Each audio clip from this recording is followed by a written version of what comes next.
So we're on page 2 after an hour and a half. We got a lot of ground to make up. No, I'm just joking. This is 16th step. I need to start low. The 16th day, what did you say? 16th step. Oh, you did master practice and then you did... That's right. You know what? That's exactly what she said. That's a great point. Right? So can I use that as an example, Echo? Can I use that as an example? Okay. So what happens in... No, not necessarily. You're asking me, so... It's a priority. So you'll have a priority. Right. So let me use a different example, right? Let me use a different example. So here's a different example. Let's say some of you might be going, geez, I'm kind of tired. I don't have a lot of energy this morning. I'd like to take a nap, right? Yes. And so, is that true for some of you? Yes. Absolutely, it's true. But if that's all you do is stop there, what are you doing? You're loving that little reason and excuse. Because that's the problem with reason and excuses. They're true. They're almost always true. But the problem is when you hold on to it, you now have what? You're now not going to learn as much. You're not going to be as alert. You're not going to remember as much. Because what happens? You have the reason and excuse that I'm tired. I've been here for, whatever. And now you have the reason and excuse and not the results you want. Right? So it's like, okay, how can I move past that? Maybe I can have some coffee. Maybe I can, go jump up and down in the corner. Maybe I can, right? Who knows, whatever that might be for you. Maybe that's just to realize, hey, that's a reason or excuse. I'm going to move past it and pay attention anyway.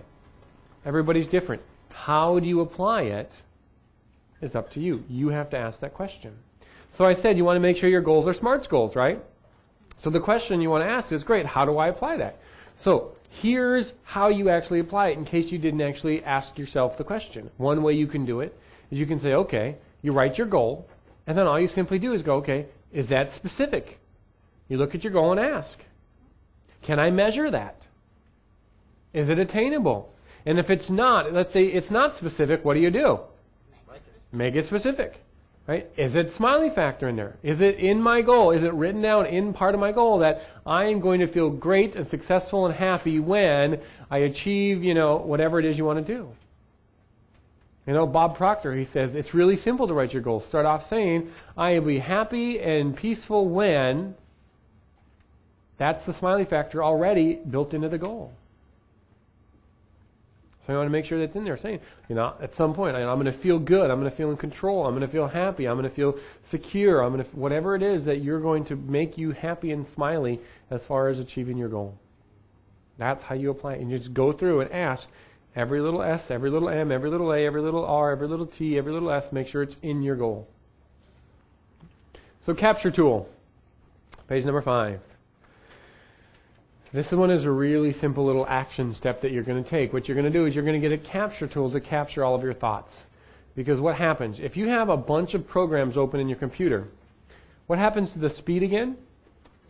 Slows down. Why? Because the more stuff you have in what's called the random access memory, the slower the computer works. The less stuff you have in the random access memory, the faster the computer works.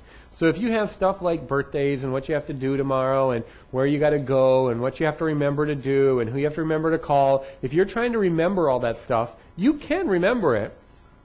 But my question is, why? What's happening as you have all that stuff jammed in your brain trying to remember?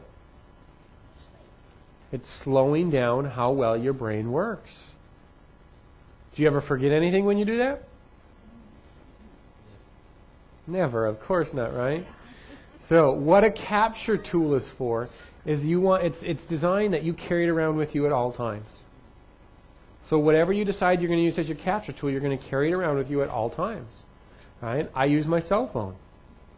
My cell phone has all sorts of notes and voice recording and calendar. There's all sorts of things that I can put into my cell phone very quick and easy to capture the information and ideas that I need to remember so I don't have to remember them. You can use a little notepad, those little bound little notepads are like as big as a cell phone. You carry a pen and a notepad around, right? George talked about what does he have? He always carried around his little little black book, and every month he'd get a new little black book. That was his little capture tool, right? He didn't say it that way. He didn't say those words, but that's what he did. He always had it with him. Everybody thought it was the same one, but he changed it every month. And that's where he'd write down all the stuff he needed to do, remember, or have. Right? We'll get to the daytimers. Right now I'm talking about capture tool. What? And it was his capture tool. No, George, that's what he did. You don't have to change it. That's just what George did. This was back when he started off in the car dealership days. He didn't have a computer, and so that was his little thing. And so it would get filled up, and so every month he'd change it to the new one to have a new month with new everything that he wanted in it. So it was just what he did. It's not that you have to. It was an example.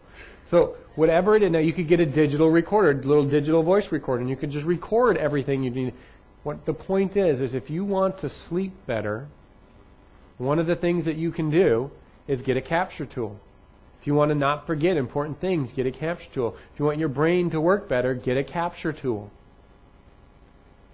Because now, if everything is written down somewhere, if everything is captured somewhere, when you lay down at night to go to bed, what's going to happen? You're actually going to rest. How many of you go to bed at night and your mind starts thinking about all the things that you have to do, all the things that you have to remember, all the things that you have to accomplish, and then when you wake up in the morning, you're just as tired as when you went to bed? Right? What you want to do is you want to make sure that you have a capture tool, because now when you go to bed, your mind's going to be restful, and it'll think about whatever it thinks about, but you're not going to have to be conscious and present as it's thinking, because you don't have to remember anything it's thinking about.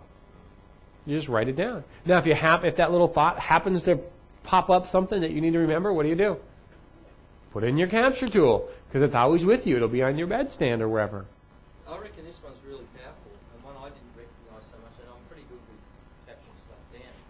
But I had someone pointed out to me that if you had any issues with the situation, write them all down, put them on a sheet of paper. And I went and did that. The pressure was unbelievable that went off. We'll get to the brain dump in a little bit. It's kind of what you're talking about. Right? So you want to get a capture tool. And just anytime you need to remember something, just put it in the capture tool. Allow your RAM to process doing stuff it needs to do rather than to remember stuff. Now, you need an organizer. Right? Now, if you don't have to write all these down, they're in your book, and you don't even have to know all these, because what I'm going to talk a lot about today is I'm going to talk a lot about Outlook. I love Outlook. Outlook has everything that you could ever possibly need in order to organize and keep your life maintained. Especially if you know how to use it. Right? For those of you who did the Excel training, did you learn anything new about Excel? Right? Now do you guys all see? I said, remember the very first part of the beginning one training in Excel? I said Microsoft is brilliant in how they design the programs and what they can do for you. And everybody looked at me like I was crazy. And now you see exactly what I'm talking about. If you actually learned Microsoft, guess what would happen? Right? I'll show you a couple cool tricks with it, but there's so much that it can do. So if you're not going to use Outlook, that's fine. Make sure you have all this stuff. Right? Make sure it has all that stuff. Portable, easy, color-coded. It's all in your book. Make sure that your calendar, whatever it is, has all of that stuff. Because why? You're going to use it. Right? So what is the calendar? Yearly, monthly, weekly, daily. What does that mean? It means you want to be able to see your calendar at different views in different ways. In Outlook, you just click on one button. Right? Address book, contacts. It doesn't make any difference to have your day planner with you if you can't call somebody when you need to call them because you got an appointment to call them, but you don't have their number. My cell phone broke. Oh, great. Now what? So, I mean, you know, right? That's the other nice thing about my cell phone as my capture tool is my cell phone and my Outlook, they communicate back and forth. If one ever crashes, I got almost everything backed up on the other. Not everything, but almost. I also back up my computer itself. So notes and ideas, right? That's we'll get to the stickies in a moment, but anytime you have information you need to capture, you don't leave it in an email. You don't leave it in your, you put it where it's supposed to be, which is in the notes and ideas. Tasks to do, that's your to-do list. We'll teach you how to prioritize. And it needs to be portable. It doesn't do any good if you have a calendar and then you go out and someone asks you, at 7 o'clock at night when you're at dinner, hey, do you want to go to meet tomorrow for lunch?